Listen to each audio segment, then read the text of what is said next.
हम दुआ करते हैं। प्रभु मैं आपको धन्यवाद करता हूँ, स्तुति और स्तुति करता हूँ प्रभु।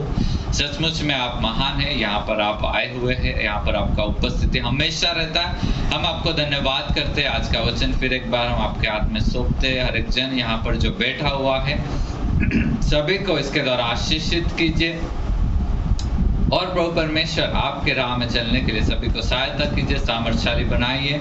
आज का वचन सुनने के लिए हर एक के कान को खोलिए, हर एक के आँख को खोलिए, हर एक के दिल को खोलिए प्रभु परमेश्वर। ऐसे मैं प्रार्थना और विनती करता हूँ यीशु के नाम से हम मांगते हैं, आमीन। पिछली बार मैंने थोड़ा विषय से बाजू में जाके राजाओं के बारे में थोड़ा सा बातचीत किया था। आज फिर एक बार हम उनके बारे में बात करने वाले हैं। मैंने कहा था कि राजाओं को रखा गया था परमेश्वर का राज्य स्थापित करने के लिए इस्राएल के ऊपर, करेक्ट। भविष्यवक्ताओं का भी वही काम था, लेकिन काम का तरीका थोड़ा अलग था। याजकों का भी वही काम था, उनका भी काम क्या था? परमेश्वर का राज्य यहाँ पर स्थापित करते रहना, लोगों को सिखाते रहना। लेकिन अलग अलग काम अलग अलग लोगों को दिए गए थे। वो सभी लोग मिलकर क्या कर रहे थे? उसके राज्य की स्थापना कर रहे थे। और आज वो काम किसको दिया है? बोला हमको दिया है। एक दूसरे को बोलो, एक दूसरे को।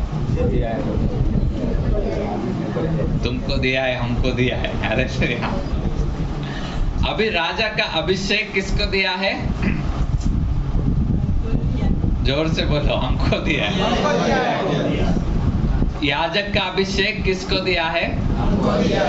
और भविष्यवक्ता का अभिषेक किसको दिया है? हालेलुया। तो राज्य की स्थापना कौन करेगा? आमीन।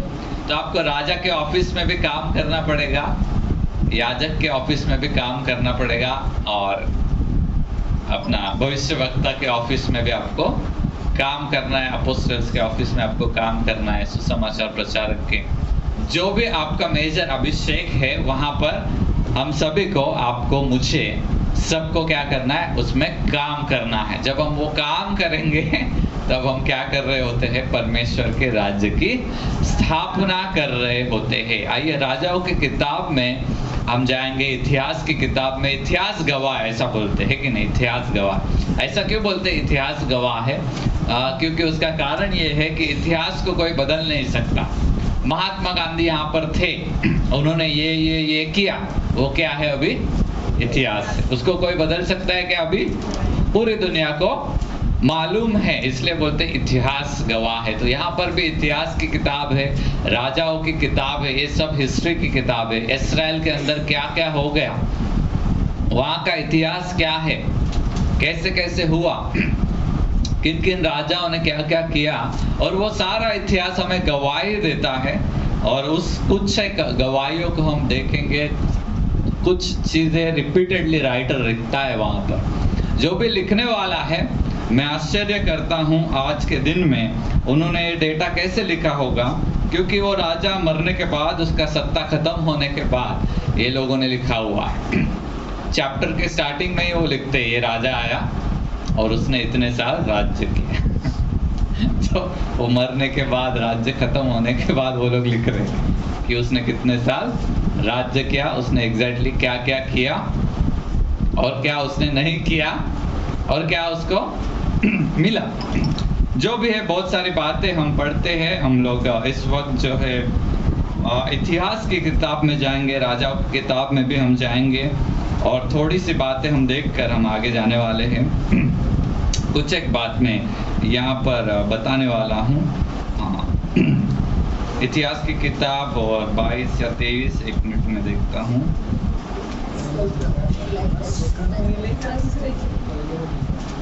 दूसरा थैंक यू, मैं भी फर्स्ट इसमें था।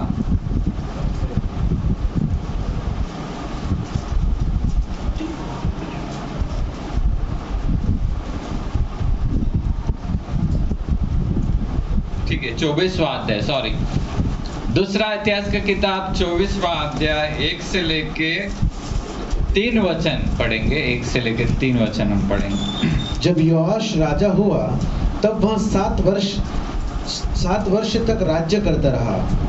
7 वर्ष का था, हाँ। छोटा था वो बहुत ही। हाँ, आगे। जब योआश राजा हुआ तब वह 7 वर्ष का था और यरूशलेम में 40 वर्ष तक राज्य करता रहा। उसकी माता का नाम सिब्या था, जो बेर्शेबा की थी। जब तक यहोयादा याजक जीवित रहा तब तक योआश वह काम करता रहा जो यहोवा की दृष्टि में ठीक है। यहोयादा ने उसके 2 विवाह कराए और उससे बेटे बेटियां उत्पन्न हुई। यहाँ पर हम देखते हैं कि पहले ही वहाँ पर लिखा गया है वो कितने वर्ष का था, उसकी माता कौन है, कितने साल तक उसने राज्य किया। और यहाँ पर एक सेंटेंस लिखने वाला हमेशा लिखता है कि वो यहोवा की दृष्टि में जो ठीक है वो करता रहा। और इसके लिए वहाँ पर क्या है कि वो कितने साल तक उसने राज्य किया, 40 साल तक वहाँ राज्य किया और उसको बेटे बेटियां हुई, ये सारी बातें लिखी। आगे हम जाते हैं 25वें अध्याय में। वहाँ पर भी वैसा ही है, हम फिर उसको भी पढ़ेंगे 1 और 2 वचन। जब अमस्याह राज्य करने लगा तब वह 25 वर्ष का था और यरूशलेम में 29 वर्ष तक राज्य करता रहा। उसकी माता का नाम यहोअदान था, जो यरूशलेम की थी। उसने वह किया जो यहोवा की दृष्टि में ठीक है, परंतु खरे मन से न किया। यहाँ पर अमस्याह के बारे में लिखा है कि उसने यहोवा की दृष्टि में ठीक तो किया, लेकिन सच्चे दिल से नहीं किया। बस करना है इसके लिए उसने बहुत सारी बातें की। आगे हम जाते हैं 27वें अध्याय में। वहाँ पर भी पहले 1-2 वचन हम पढ़ेंगे। जब योताम राज्य करने लगा तब वह 25 वर्ष का था और यरूशलेम में 16 वर्ष तक राज्य करता रहा। उसकी माता का नाम यरूशा था, जो सादोक की बेटी थी। उसने वह किया जो यहोवा की दृष्टि में ठीक है, अर्थात जैसा उसके पिता उज्जियाह ने किया था ठीक वैसे ही उसने भी किया। तो भी वह यहोवा के मंदिर में न घुसा और प्रजा के लोग तब भी बिगड़ी चाल चलते थे। 28वें अध्याय में भी हम 1-2 वचन पढ़ेंगे। जब आहाज राज्य करने लगा तब वह 20 वर्ष का था और 16 वर्ष तक यरूशलेम में राज्य करता रहा। उसने अपने मूल पुरुष दाऊद के समान काम नहीं किया जो यहोवा की दृष्टि में ठीक था, परंतु वह इज़राइल के राजाओं की सी चाल चला और बाल देवताओं की मूर्तियां ढलवा कर बनाई। यहाँ पर जो भी लिखने वाला जो भी है, परमेश्वर के आत्मा ने उसको इंस्पायर करके वो लिखा हुआ है। उसने स्टार्टिंग में ही लिखा इसका राज्य इतना चला करके। ये रिपीटेडली ऐसा आप राजाओं की किताब में भी आपको वही दिखाई देगा। 12वें अध्याय, 1 मिनट मैंने यहाँ पर निकाल कर रखा है, मैं पढ़ता हूँ।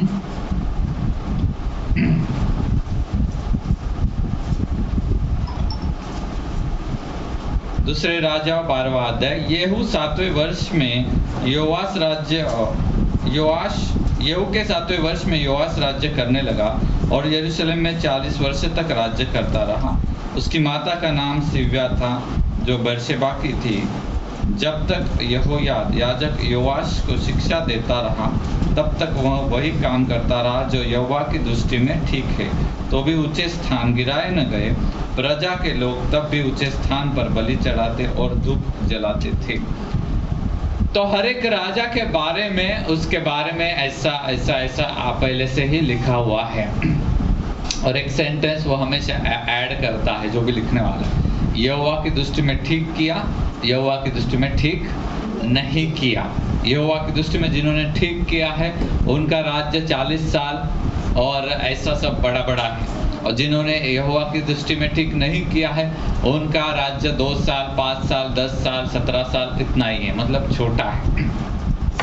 जब ये सारी बातें हम पढ़ते हैं राजाओं की किताब, तो मैंने कहा कि राजाओं को प्रभु ने इसलिए बैठाया था ताकि वो प्रजा को सही मार्ग में लेकर जाए, वहां पर न्याय की स्थापना हो, सत्य की स्थापना हो और सभी जो एडमिनिस्ट्रेशन है वो सही से चले। इसके लिए उनको वहां पर रखा गया था। लेकिन हम देखते हैं कुछ लोगों ने उसको माना, कुछ लोगों ने नहीं माना। जिन्होंने नहीं माना उनका राज्य क्या हो गया, खत्म हो गया।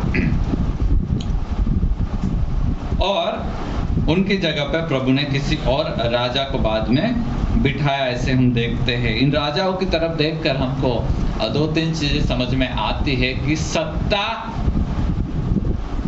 मिल जाएगी, हो सकता है आपको, लेकिन आप राज्य तभी कर पाओगे जब आप प्रभु की दृष्टि में सही से चलोगे। हालेलुया। एक व्यक्ति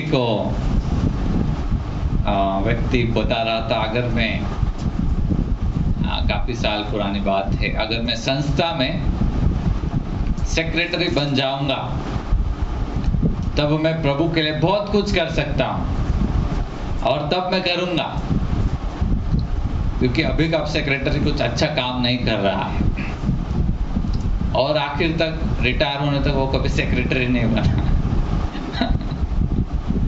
प्रभु ने उसको सेक्रेटरी बनाया ही नहीं। यीशु मसीह भी राजा है, लेकिन ऐसा राजा नहीं है। देखो, मैं ये क्या बता रहा हूं कि पोजीशन कोई भी आ गया आपके हाथ में, इसका मतलब ये नहीं कि आप राज्य कर सकोगे। उसका गलतफहमी क्या था, मुझे ये पोजीशन मिलेगा तो मैं राज्य कर सकता हूं, मैं सब कुछ संस्था को पूरा ठीक कर सकता हूं। लेकिन यहाँ पर वचन हमको क्या सिखा रहा है कि परमेश्वर ने कुछ लोगों को राज्य भी दिया, लेकिन वो खुद ही प्रभु के साथ नहीं चल रहे थे। सत्ता भी दिया, लेकिन फिर इसके लिए वो कुछ भी नहीं कर पाए, ज्यादा कुछ उनसे हुआ नहीं। इसका एकदम अपोजिट चित्र नए नियम में हम देखते हैं। यीशु मसीह को किसी ने राज मुकुट नहीं चढ़ाया, किसी घोड़े पर वो बैठा नहीं, कोई पोजीशन उसको मिला नहीं, फिर भी क्या था, वो प्रभु के साथ चल रहा था और उसने क्या किया, परमेश्वर के राज्य की स्थापना की। परमेश्वर ने लोगों को, यहां पर हम देखते हैं, राजगद्दी पर बिठाया ताकि वो क्या करे, राज्य करे, लोगों को सही मार्ग से चलाए, ऑर्डर रहे, जस्टिस रहे, वहां पर न्याय रहे, सही व्यवस्था वहां पर सही से रहे, इसलिए उनको वहां पर बैठाया गया था। लेकिन वो प्रभु के मार्ग में नहीं चले, इसलिए उनके हाथ में सब कुछ होकर भी वो कुछ भी नहीं कर पाए। और कुछ यीशु मसीह के हाथ में ऐसा कुछ भी हम नहीं देखते, फिर भी उसने बहुत कुछ कर दिया वहां पर। उसके चेले के हाथ में भी हम कोई मुकुट नहीं देखते, कुछ नहीं देखते, कुछ सोना चांदी घोड़े वगैरह कुछ उसके प्रेरितों में कुछ नहीं रखा है उनके पास, फिर भी वो क्या है कि प्रभु के राज्य की स्थापना वहां पर कर रहे हैं। पोजीशन आने पर ही प्रभु के राज्य की स्थापना वगैरह होती है, ऐसा कुछ भी नहीं है, ऐसा कुछ भी नहीं है। दूसरे राजाओं की किताब में राजा लोग फेल हो गए तो प्रभु ने भविष्य वक्ताओं को क्या कर दिया, राज्य करने के लिए खड़ा किया करके हमें दिखाई देता है। हालेलुया। तो जो प्रभु के साथ चल रहे थे वो भविष्य वक्ता जंगल में थे, आश्रम बना कर रहते थे, लेकिन राज्य तो वही कर रहे थे। वो बोलते थे तभी बारिश आता था और वो बोलते थे तभी बारिश बंद हो जाता था। हालेलुया। और बारिश से क्या है, जीवन रहता है, बारिश नहीं तो कुछ भी नहीं। तो चाहे हम कैसे भी हो, प्रभु ने नए नियम में हम सभी को क्या कर दिया है, राजा करके बिठा दिया है। अभी उनकी गलतियां हमको दिखाई दे रही हैं, लेकिन हमें क्या कर दिया, प्रभु ने राजा करके बिठा दिया है। अधिकार भी दे दिया इन राजाओं को, वैसे हमको भी अधिकार दे दिया है, लेकिन हमको क्या करना पड़ेगा, प्रभु की दृष्टि में जो ठीक है वो करना पड़ेगा, तभी हम क्या कर पाएंगे, राज्य कर पाएंगे, सही से स्थापना वहां पर होगी। नहीं तो सत्ता रहेगा, अधिकार रहेगा, सब कुछ रहेगा हमारे पास, जैसे इनके पास है, दिया है इनको, कमाया नहीं इन्होंने, उनको दिया है। क्यों दिया है? क्योंकि दाऊद के साथ वादा किया था, तुम्हारे राजगद्दी पर हमेशा कोई ना कोई बैठाया जाएगा। वो वादे के हिसाब से दाऊद के वंश से सारे राजा लोग आ रहे हैं, लेकिन वो राज्य तभी कर पा रहे हैं सही से, तभी उनका राज्य है जब वो प्रभु के साथ चल रहे हैं तभी, नहीं तो वो नहीं कर पाएंगे। युद्ध होते हैं, वो लोग हार जाते हैं। अलग अलग बातें इन राजाओं की किताब में लिखी हुई है और इतिहास गवाह है। ये जो इतिहास है वो गवाही हमें देता है कि सिर्फ कोई पोजीशन मिल जाने से हम राज्य नहीं कर सकते, या सिर्फ अधिकार मिल गया हमको इसलिए हम राज्य नहीं कर सकते। हमको कंटिन्यूअसली हमेशा प्रभु के साथ चलते रहना पड़ेगा। हालेलुया। चलते चलते चलते रहना पड़ेगा, तभी जाकर हम 30 साल 40 साल जो भी हम क्या करेंगे, जीवन में राज्य करेंगे। जो नया नियम कहता है कि क्या आप लोग क्या करोगे, जीवन में राज्य करोगे। किसी एरिया के ऊपर का बात नहीं है, ये जीवन में राज्य करने का बात है। अब अभी मैं एक प्रश्न पूछता हूँ, आपके पास कागज दिया गया है, आप उस प्रश्न को लिखिए, नीचे उत्तर को भी आपको लिखना है। सबसे पहला राजा कौन था बाइबल में? नहीं, सबसे पहला राजा था आदम। इस्राएल का बात नहीं किया मैंने, क्वेश्चन थोड़ा गलत पूछा। सबसे पहला राजा कौन था इस पृथ्वी पर? राजा और रानी।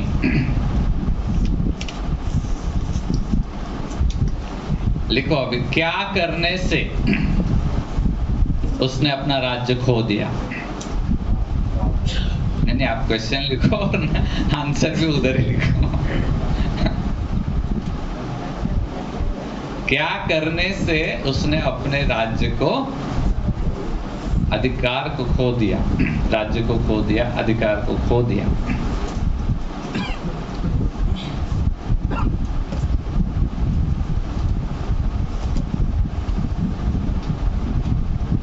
वो राजा था, वो स्वतंत्र था, कोई उस पे ऊपर गुलामी नहीं थी, कुछ भी नहीं था। ये राजाओं के ऊपर भी हम वही देखते हैं, वो राजा थे, उनके ऊपर कोई गुलामी नहीं थी, लेकिन जब वो पाप किए तब उनकी सत्ता उनके हाथ से चली गई। लिखा आपने? नहीं, मैं जो बोल रहा हूँ सब मत लिखो, क्वेश्चन और आंसर उतना ही लिखो, आप ज्यादा मत लिखो। सेकेंड क्वेश्चन, हाँ थर्ड क्वेश्चन जो भी है।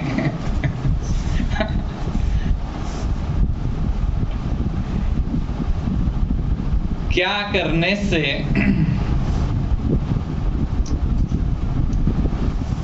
मैंने क्या बोला? सेकंड क्वेश्चन, क्या करने से उसने सत्ता को खो दिया?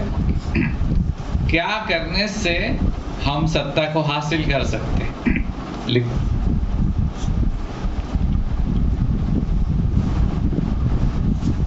अभी का राजा कौन है? आप लोग हैं, मैं हूं।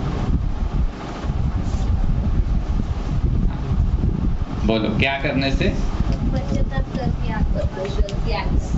पश्चाताप करके आज्ञा पालन करने से हम क्या कर सकते हैं? राज्य भी हासिल कर सकते हैं वापस।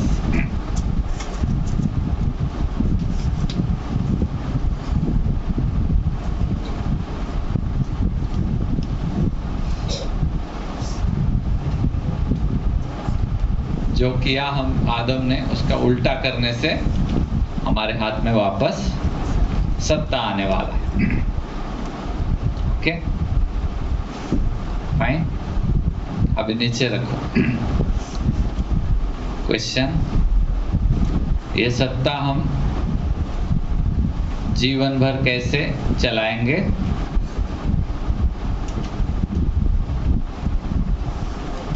अभी हाथ में तो आ गया, हमने पश्चाताप किया, आज्ञा पालन हमने करना शुरू किया। अभी हम बने कैसे रहेंगे सत्ता में?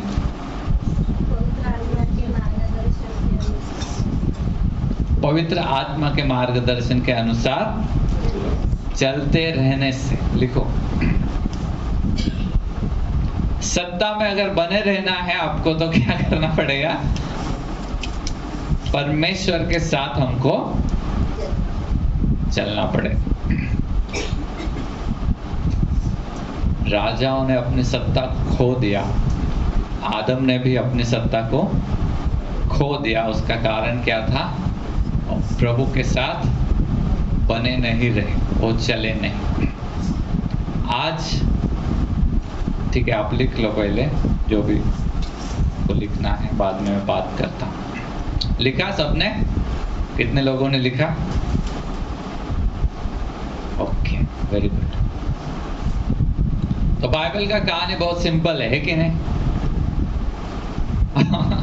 राजाओं के कहानी को अगर हम पढ़ेंगे तो बार बार वो वही कर रहे हैं। एक राजा आता है, उसको सत्ता दी जाती है, वो प्रभु के साथ चलता है तो सब कुछ अच्छा रहता है पूरे इस्राएल में। दूसरा राजा आता है, वो प्रभु के साथ नहीं चलता है। लिखने वाला लिखता है प्रभु की दृष्टि से इसने अच्छा नहीं किया, इस्राएल में ऐसा संकट आ गया, उसका राज्य खत्म हो गया। फिर तीसरा राजा आता है, उसके बारे में वो वापस लिखता है कि उसको सत्ता तो मिली, प्रभु की दृष्टि से अच्छा किया तो सब कुछ अच्छा हो गया, नहीं अच्छा किया तो सब कुछ बुरा हो गया, उसके हाथ से सत्ता चली गई।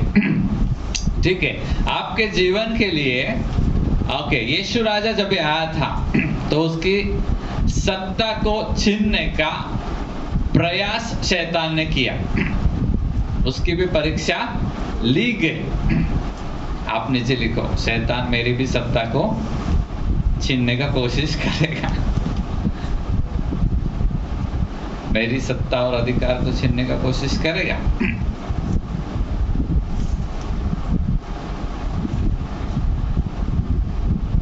फिर आपको क्या करना है? यीशु ने क्या किया?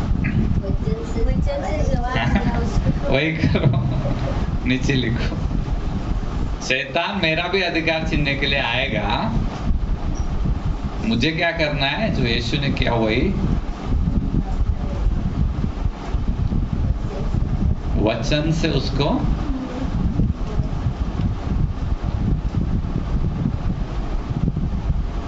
लिखा आपने?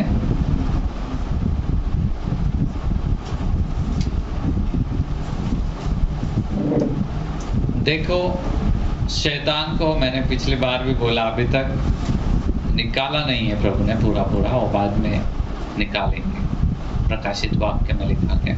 लेकिन जब तक वो है तब तक हमें क्या करेंगे? वो क्या करेगा? ट्राई क्या करेगा? वो आपको वापस पाप में गिराने की पूरी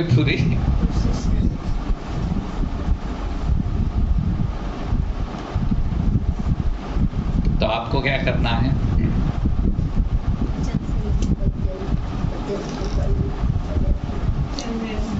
करेगा। हर इसमें हर जगह पर बाइबल में ये बातें पुराने नियम में लिखी हुई है। सबको उसने क्या किया? वापस अपने अधिकार में लेने का पूरा उसने कोशिश किया। नए नियम में कहा गया है,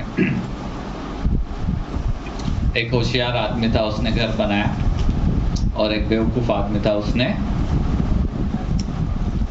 और दोनों के ऊपर क्या हो गया? बारिश गिर गई, तूफान आया, सारी चीजें आई, और जो मूर्ख आदमी था उसका क्या हो गया? घर गिर गया। और जो होशियार आदमी था उसका घर सारा संकट आने के बाद भी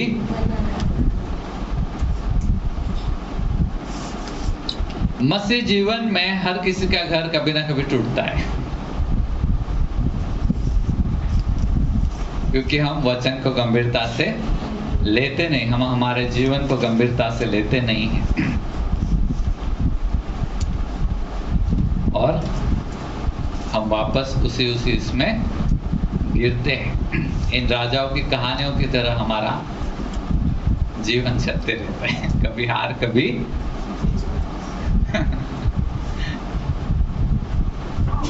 अभी आपको अगर जीत में रहना है तो आपको क्या करना पड़ेगा?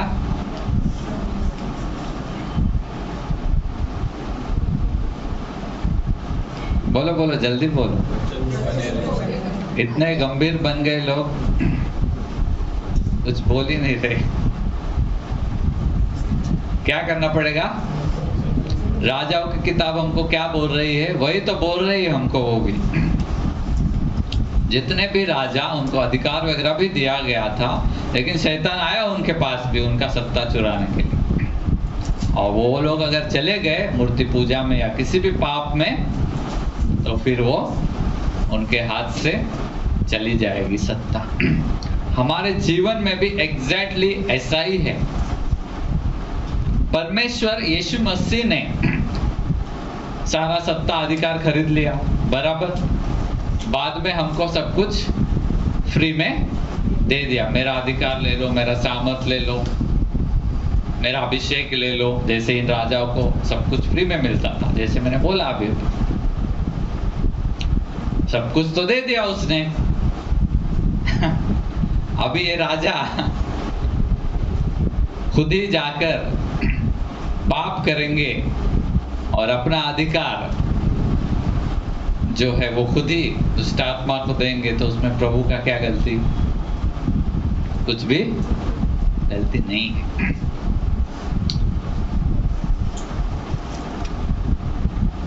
उस पेज के पीछे हम 2 भाग करेंगे, बीच में ऐसा लाइन मार के।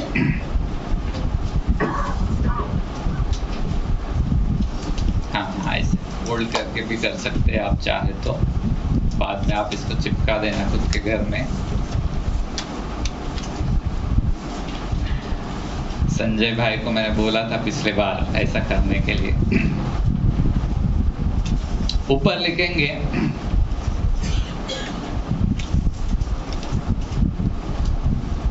दो भाग किए, अभी एक भाग यहाँ, एक भाग यहाँ पर है। एक भाग के ऊपर ऐसा लिखेंगे, मैं मेरा राज्य, मेरा अधिकार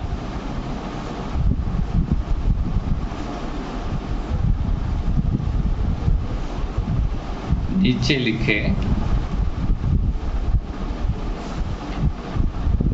नीचे लिखे पाप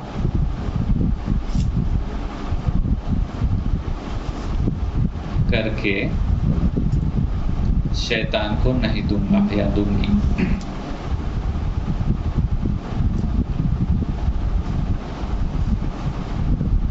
क्या लिखा? पढ़ो 1-2 जन।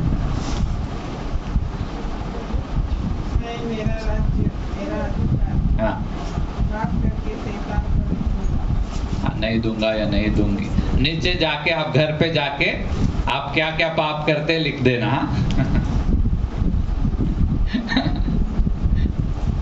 और उसको चिपकाना घर पे। जिंदा रहना है, क्वेश्चन है तुमको। जिंदा रहना है, अधिकार में रहना है, सत्ता को चलाना है तो करना। बाजू वाले इसमें वही सेंटेंस को आपको लिखना है थोड़ा अलग तरीके से।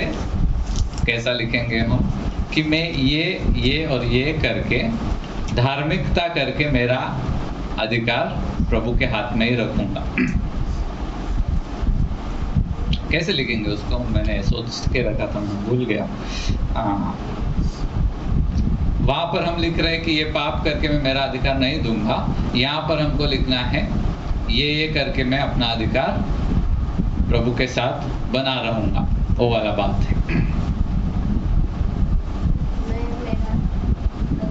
हाँ, धार्मिकता का जीवन जीकर प्रभु के हाथ में, या धार्मिकता के काम करके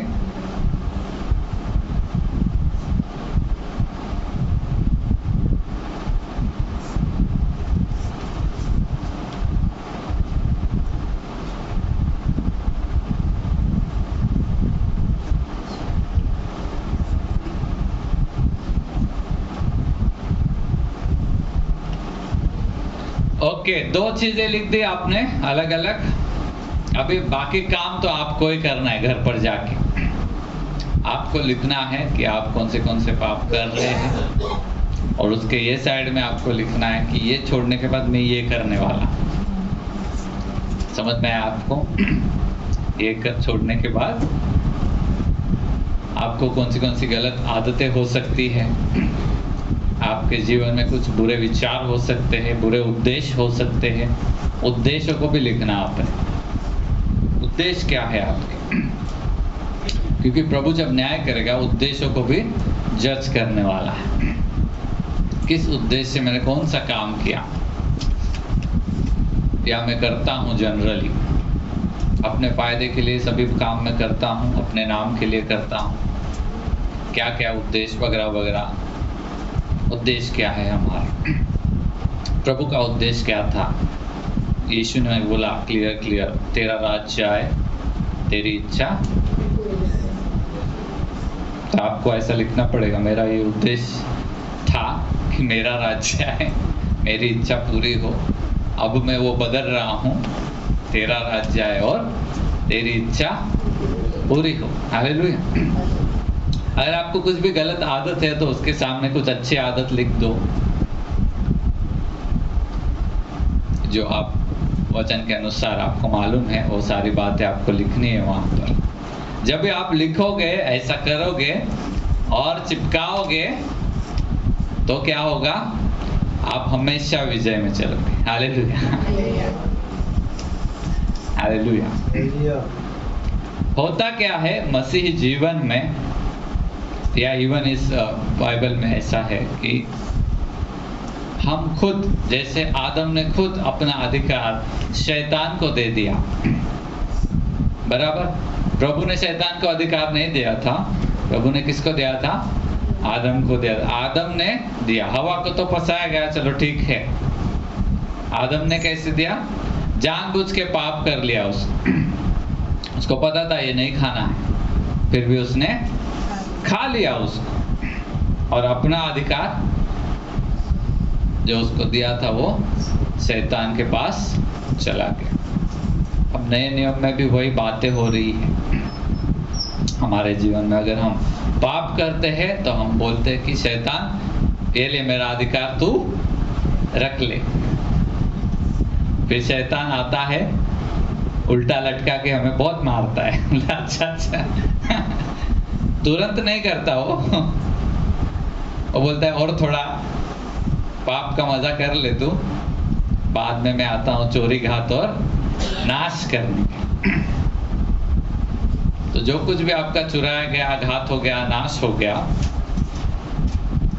वो सब रिवर्स हो जाएगा जब भी आप बोलेंगे कि मेरा अधिकार मैं कभी दूंगा नहीं बाबा। इस दुष्ट राजा को, दुष्ट आत्मा को मैं मेरा अधिकार नहीं दूंगा, मैं ये और ये करूंगा और ये नहीं करूंगा। चाहे कुछ भी हो जाए, मैं पाप नहीं करूंगा, अपना अधिकार में उसको दूंगा ही नहीं, हैंड ओवर ही नहीं करने का। परमेश्वर चाहता है ये जो दुष्ट राजा है, प्रिंस जो है, शैतान जिसको हम बोलते हैं, उसको आप पैरों के तले कुचले। क्या करे, एक राजा दूसरे राजा को हराता था ना पुराने जमाने में, वैसे ही प्रभु चाहता कि आप उसको क्या करें, कुचले। रोज उसको कुचल के उसका लूटने का है अपने को। लेकिन होता क्या है, हमें अपना अधिकार देते और वो हमें लूट लेता है। और ऐसा सालों साल हमारा चलता रहता है।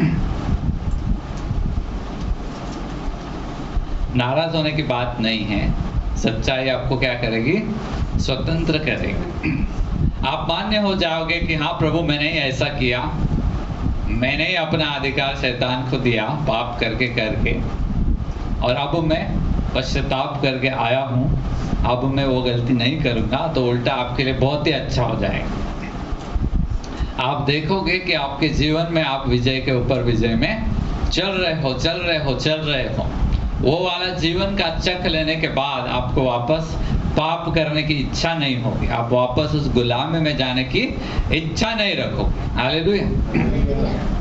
क्योंकि हम विजय में नहीं चलते, विजय में जो आशीष है उसका अनुभव हमें नहीं होता है, इसलिए हम वापस हमें लगता है कि पीछे जाने में कुछ तो भी है, लेकिन पीछे कुछ भी नहीं है।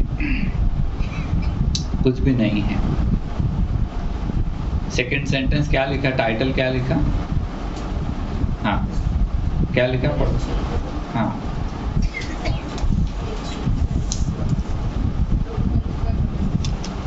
धार्मिकता का जीवन जीकर अधिकार होंगे। हाँ, प्रभु के पास अपने अधिकार को रखूंगा, या प्रभु के साथ अपने अधिकार को, साथ सही है, पास नहीं, साथ अपने अधिकार को रखूंगा। अधिकार, सत्ता, ये सब क्या है? हमारे लिए प्रभु ने दिया हुआ है, उसके साथ हमें चलना है। शैतान को क्या करना है? हमको कुचलना है हमेशा। जैसा हम उसको कुचलेंगे उतना क्या होगा? प्रभु के राज्य बढ़ते बढ़ते बढ़ते जाएगा। लेकिन हम ही उसके साथ जाके मिल जाएंगे, फिर प्रभु का राज्य वगैरह कुछ होने वाला नहीं है हमारे से। बराबर है कि नहीं? प्रभु का राज्य क्या है? धार्मिकता, सत्य और न्याय, इसके ऊपर आधारित है करके मैंने बोला था।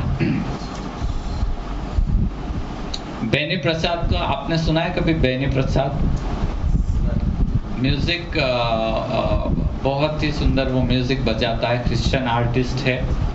उसका गवाही मैं सुन रहा था, और गवाही बताकर शायद मैं रुकता हूँ। और उसको प्रभु ने बोला मैं तुझे पूरी दुनिया घुमाऊंगा, और उसने एक टोपी बनाई है, उसके ऊपर लिखा है thank you Jesus I am an Indian. Thank you Jesus I am an Indian. धन्यवाद प्रभु, मैं एक भारतीय हूँ। तो उसने इतना ही लिखा था, थैंक यू जीसस। तो CNN करके जो न्यूज़ चैनल है, उसने बोला हम रिलीजन को प्रमोट नहीं कर सकते, तुम थैंक यू जीसस निकाल दो तभी तुम्हारा इंटरव्यू होगा। तो बोला अरे बाबा, थैंक यू जीसस तो मैं निकाल ही नहीं सकता। फिर उसको पवित्र आत्मा ने बोला आगे थोड़ा लिख दे, I am an Indian. Thank you Jesus I am an, ऐसा उसने लिख दिया, और फिर वो कुछ नहीं बोल सकते उस सेंटेंस को। क्योंकि वो रिलीजियस सेंटेंस नहीं रह गया, लेकिन यीशु का नाम भी उधर आ गया। हालेलुया।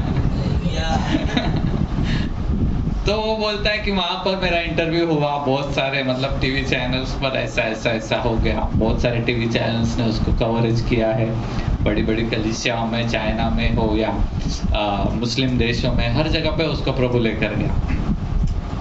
तो एक जगह पर वो गया था अफ्रीका में, वहां का कहानी वो बता रहा है। मैं किसकी बात कर रहा हूँ? धार्मिकता, सत्य और न्याय, इसका ही मैं बात कर रहा हूँ, लेकिन मैं आता हूँ अपने इस पे। तो वो कह रहा था वहां पर मैं एयरपोर्ट पे उतरा, और जो कस्टम रहता है, कस्टम चेकअप होता है, उसके पास तो कुछ नहीं, तो सब कुछ सही है, उसके पास कुछ गलती नहीं है, लेकिन जो गार्ड है वहां पर, जो भी चेकिंग करने वाला है, पुरानी बात है वो, तो वो कह रहा था कि वो मुझे बोल रहा था मुझे $1 घूस खिला दो तो मैं तुम्हें छोड़ दूंगा। $1 बोलेगा तो उसके पास था उतना, तो कोई बड़ी बात नहीं है, 70, 80 रुपीज, 60 रुपीज जो भी है। तो वो बोला चाहे कुछ भी हो जाए, मैं तुझे $1 नहीं दूंगा, क्योंकि बाइबल बोलता है ना तो तुम घूस दो ना तो तुम घूस लो। तो फिर उसको 2 घंटा 3 घंटा उसने बिठा के रखा, और उसके पास गिटार था, वो गाना वगैरह गा रहा था। बाद में फिर दूसरा एक आया, वो बोला अरे आप क्रिश्चियन है क्या? बोला हाँ मैं क्रिश्चियन हूँ।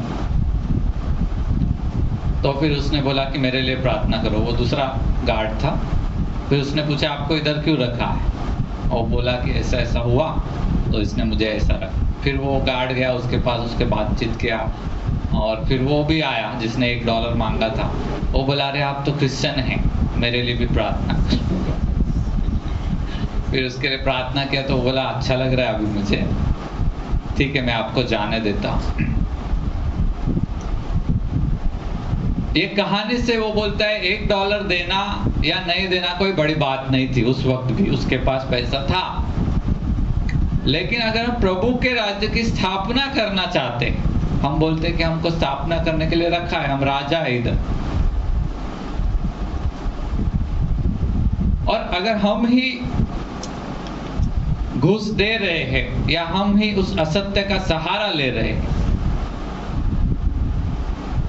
तो हम उसकी स्थापना कैसे करेंगे? घूस देना या भ्रष्टाचार करना बहुत आसान है, करना कोई बड़ी बात नहीं है। लेकिन जब हम वो करते हैं, हम किसके सहारे से जी रहे हैं? पैसे के सहारे से, या फिर शैतान जो नियम दे रहा है उस नियम को हम स्वीकार कर रहे हैं। कहीं सब कुछ घूस देकर ही होता है। बराबर है कि $1 देना नहीं देने का बात नहीं है। वो समझ में आया आपको? वो छूट जाता था 2 मिनट में, वो 2 मिनट में छूटने का या नहीं छूटने का भी बात नहीं है। वो बोलता है कि हम अगर स्थापना कर रहे राज्य की और हम झूठ का भी सहारा ले रहे हैं, जो नहीं करना है वो भी कर रहे हैं हम, तो हम प्रभु के उस वचन पर एक्चुअली स्टैंड ही नहीं कर रहे, स्थिर खड़े नहीं है हम उसके ऊपर। भारत देश में सब लोग विश्वास करते हैं पैसा देने से ही, अफ्रीका में ऐसे ही ऐसे। लेकिन जब हम सत्य पर खड़े होते हैं कि प्रभु की आत्मा के द्वारा काम होता है, वचन क्या बोलता है? ना तो बल से ना सामर्थ्य से, मेरी आत्मा के द्वारा। कितने लोग विश्वास करते हैं? बेनी प्रसाद बोलता है मैं विश्वास करता हूं मेरे परमेश्वर पर। वो छूट गया 3 घंटे के बाद, और जिसने उसको बोला था उसने प्रार्थना भी करवा के ली। हालेलुया। वो बोलता है जब छोटी बातों में आप ईमानदार हैं, तभी बड़ी बातों में आपको प्रभु इस्तेमाल करेगा। ऐसी गलतियां मैंने भी की। जब मैंने बेनी प्रसाद को देखा, सुना, हालांकि मैं पहले से इस पर विश्वास करता हूं कि काम हो जाना ये इम्पोर्टेंट नहीं है। काम हो जाता था $1 देके उसका। हम क्या विश्वास कर रहे हैं, किस सत्य पर हम खड़े हैं? हम इसको सत्य मानते हैं कि भ्रष्टाचार करके सब होता है, तो हम $1 देके फटाफट निकल जाएंगे। हम इसको सत्य मानते हैं कि ना तो बल से ना सामर्थ्य से तेरी आत्मा के द्वारा सब काम हो जाएगा, तो हम नहीं देंगे। सब लोगों ने उसको बोला तू पागल है। बेनी प्रसाद का है उसका टेस्टिमनी, तुझे को अक्कल नहीं, तुझे पता है तू किस देश में गया था? $1 के लिए, आधे $1 के लिए लोग मार डालते उधर। तुमको जेल होके 15 साल अंदर जा सकते थे तुम उधर। इतना भयंकर देश था वो। अगली बार ऐसा मत करना।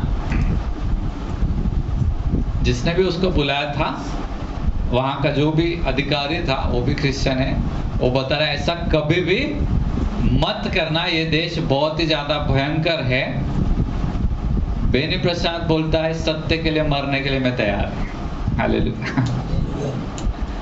सत्य के लिए मैं जेल जाने के लिए, क्योंकि धार्मिकता के लिए जिनको सताया गया वो धन्य है, स्वर्ग का राज्य उनका है। हमें हम लोग धार्मिकता के लिए सताए जाने के लिए तैयार नहीं रहते। वो तैयार था, मैं $1 नहीं दूंगा, मुझे जेल में डाल दो चलेगा, मुझे अब मेरे ऊपर सतावट आ जाए चलेगा, लेकिन प्रभु के नियमों को मैं नहीं छोड़ने वाला। हालेलुया। ये सारी परीक्षाएं आपके ऊपर आएंगी। मैंने आपको बोला शैतान आएगा राज्य खींचने के लिए। प्रभु ने बोला है जो रास्ता मैंने दिया वो सकरा है, कठिन है, लेकिन जीवन की ओर मजाक नहीं है ये। वो $1 ये करके अपना अधिकार शैतान को दे सकता था। बेनी प्रसाद बोलता है अगर प्रभु लोगों को ऊपर तभी रखता है जब वो छोटी छोटी बातों में भी क्या रहते हैं, बहुत विश्वासु रहते हैं। क्या करते हैं जब हम ये सारी चीजें जब हम कर रहे होते हैं, हम क्या कर रहे होते हैं मालूम है? प्रभु की राज्य की स्थापना कर रहे होते हैं। प्रभु का राज्य क्या है? धार्मिकता की नींव पर है। अगर $1 हम दे देते, हम उसको सिखा रहे कि तू ऐसा ही कर, बराबर है कि नहीं? हमारा तो काम हो जाएगा, हम तो छूट जाएंगे आराम से, बराबर। और धार्मिकता के लिए जो तकलीफ वगैरह झेलना है वो हम झेलेंगे नहीं, बिल्कुल भी नहीं झेलेंगे। और हम उसको सिखाएंगे भाई तुम ऐसा ही जियो। लेकिन जब बेनी प्रशांत स्टैंड अप हुआ उस सत्य के ऊपर, वही आदमी जो $1 मांग रहा था, वो बोला मेरे लिए प्रार्थना करो। प्रभु के राज्य की स्थापना वहां पर हुई। ऑफिस में आपको क्या करना है? बहुत सारे मसीह लोग इसको बहुत लाइटली लेते, लेकिन आपको ईमानदारी से रहना है। बहुत सारी गवाहियां हैं, लेकिन मैं थोड़ा सा बताऊंगा। प्रभु के राज्य की स्थापना अगर आपको करनी है, आपको ईमानदार रहना है। ऑफिस के अंदर आपको ऑफिस स्टेशनरी से एक रबर भी नहीं उठा के लाने का। बहुत मसीह लोग ऐसा ही करते, पॉकेट में कागज पड़ा है लेके आओ, पॉकेट में पेंसिल पड़ा है वो लेके आओ, रबर पड़ा है वो लेके आओ। वो आप प्रभु के राज्य की स्थापना नहीं कर रहे, आप इनडायरेक्टली डायरेक्टली चोरी कर रहे। वो आपका नहीं है, आपने खरीदा हुआ नहीं है। आप किसके राज्य की स्थापना कर रहे हो? शैतान के राज्य की। प्रभु का राज्य क्या है? प्रश्न पूछता हूं अभी फिर से। यीशु मसीह बोलता है कि पश्चाताप करो, स्वर्ग का राज्य आ गया। यही सारी बातें क्या है? प्रभु के राज्य की स्थापना करती है, जिसको हम बहुत ही लाइटली लेते हैं।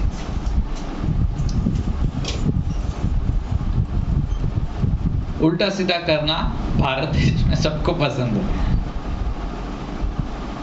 सबको पसंद है।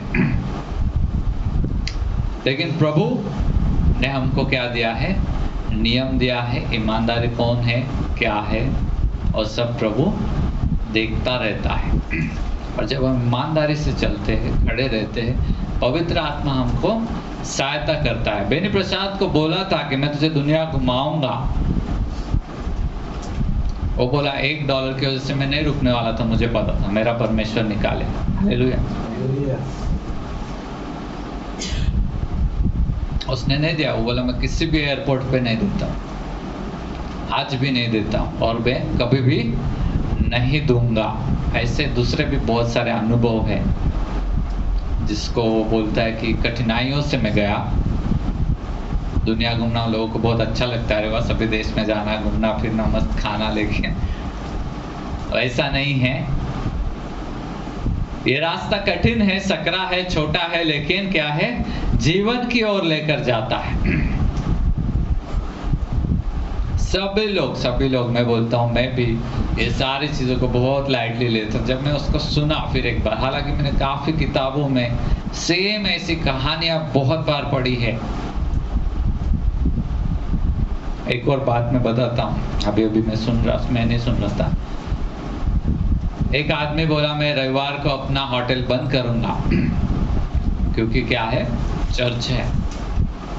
सब उसका स्टाफ आ गया, बोला ऐसा मत करो, रविवार को सब लोग खाना खाने इधर ही आते। सबसे बड़ा बिजनेस रविवार को ही अपना। ऐसे तुम बंद करोगे तो बाकी सामने वाला वो जो दूसरा रेस्टोरेंट चलेगा, वो बोला जाने तो उधर क्या होता है। मैं अपने परमेश्वर को आदर दूंगा। उसने बंद रखा, आज वो नंबर 1 बन गया। हालेलुया।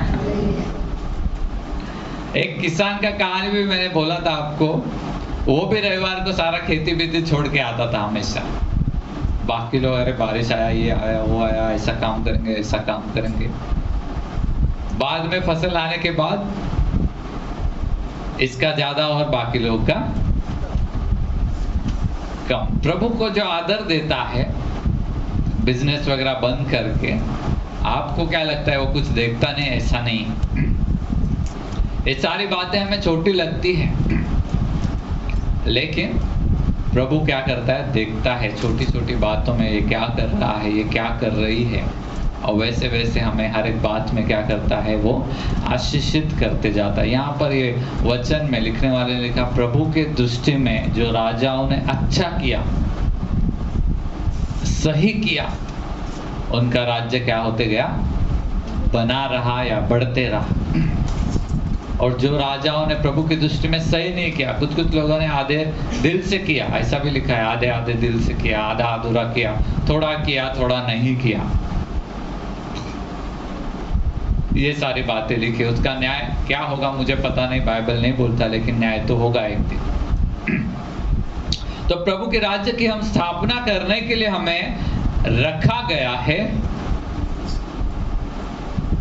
जिसमें क्या है, धर्म है, सत्य है और न्याय है। इस पर चलना आज के दिन में बहुत मुश्किल है, ध्यान में रखो। क्या है? इस पर चलना बहुत मुश्किल है, लेकिन जब आप चलोगे, आप स्टैंड करोगे, आप खड़े रहोगे वहां पर, तो प्रभु आपको सहायता करेगा। हालेलुया। प्रभु की आत्मा से ज्यादा सामर्थ्यशाली कोई भी नहीं है क्या कोई?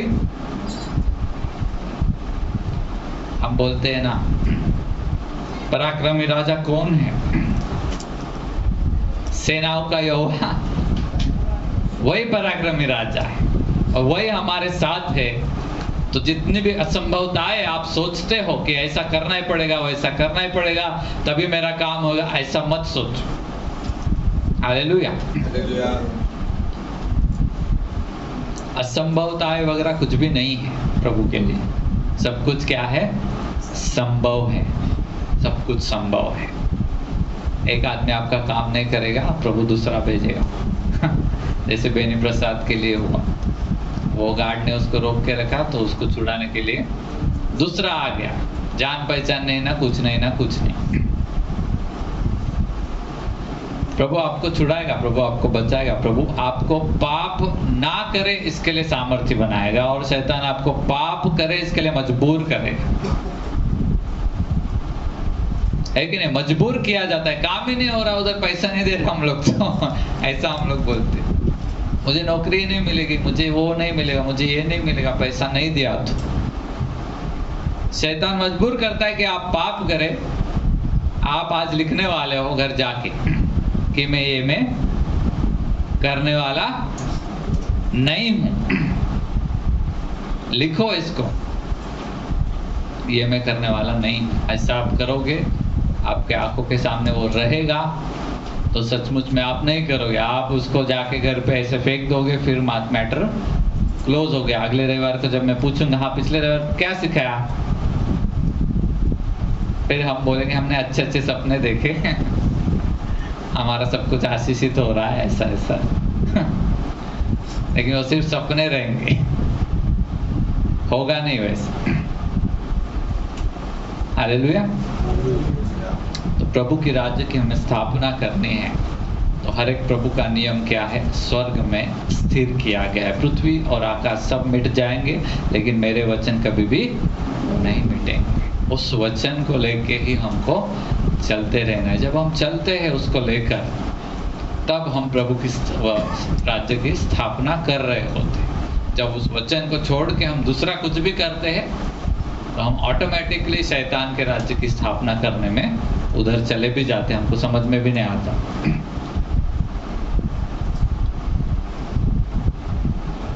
और हमारा अधिकार चला जाता है, हमारे ऊपर अलग अलग संकटें आती है, दुख आते हैं, फिर हम बोलते हैं कि ज़्यादा प्रार्थना करना पड़ेगा शायद से, उपवास करना पड़ेगा शायद से, या पास्टर आए मेरे घर पे मेरे लिए प्रार्थना करे। अरे लेकिन तुमने खुद अधिकार दिया ना शैतान को, पहले वो तो करो, वापस तो लो उससे। हालेलुया। तो राजाओं की कहानी, यीशु मसीह की कहानी हमें क्या बताती है? मैंने आज क्या सिखाया कि अधिकार, सत्ता, सब कुछ आपको दिया गया है। नहीं दिया ऐसा नहीं, क्योंकि प्रभु खुद चाहता है कि आप राज्य करें। प्रभु खुद चाहता है कि शैतान किसी के ऊपर भी राज्य ना करे। लेकिन क्या आप चाहते हो क्या कि आप राज्य करें? प्रश्न ये है, क्या आप खुद ही जाके अधिकार दे रहे हो शैतान पाप करके? पाप करने के लिए वो मजबूर रोज करेगा, उसका काम ही है। वो तो सत्ता अधिकार छीनना चाहता है, वो आपको रोज मजबूर करेगा। लेकिन आपको स्टैंड होना है कि मैं ये नहीं करूंगा और मेरा अधिकार में उसको बिल्कुल भी। हालेलुया। हालेलुया। आइए हम प्रार्थना करते हैं इस निर्णय के साथ।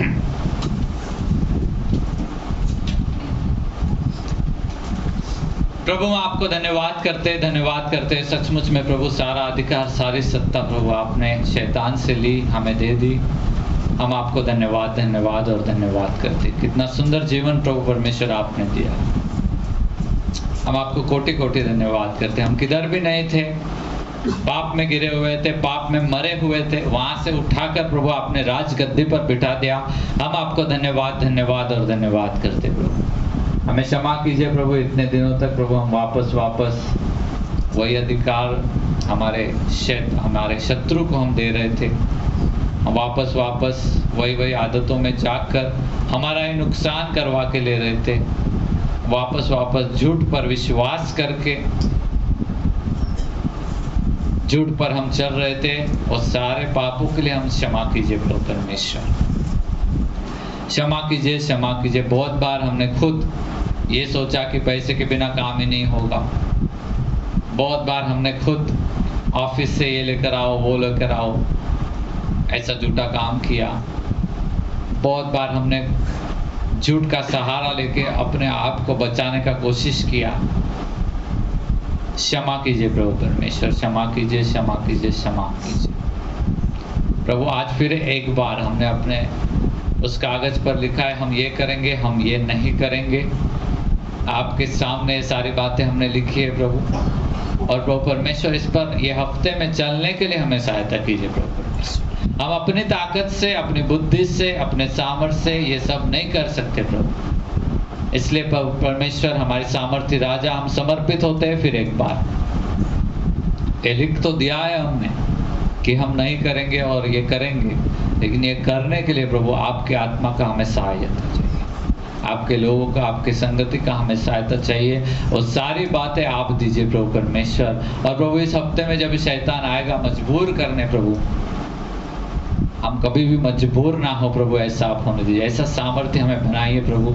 ऐसे मैं प्रार्थना और विनती करता हूँ। जो भी वचन हम पढ़ते हैं और समझने के लिए, अंदर रहने के लिए सहायता कीजिए प्रभु परमेश्वर। उस पर चलने के लिए हमें सहायता कीजिए। और प्रभु आपके राज्य की स्थापना हमारे द्वारा इस भारत देश में, इस दुनिया में होती रहे, ऐसा आप होने दीजिए। धन्यवाद करते प्रभु आपके इस वचन के लिए, आपके इस सामर्थ्य के लिए। हम विश्वास करते प्रभु, विश्वास से हम जाते हैं कि हम वही कर पाएंगे जो आपकी इच्छा है प्रभु परमेश्वर, और वो हम नहीं कर पाएंगे जो शैतान की इच्छा है, जो पाप है वो हमसे होगा ही नहीं। ये हमारा विश्वास है।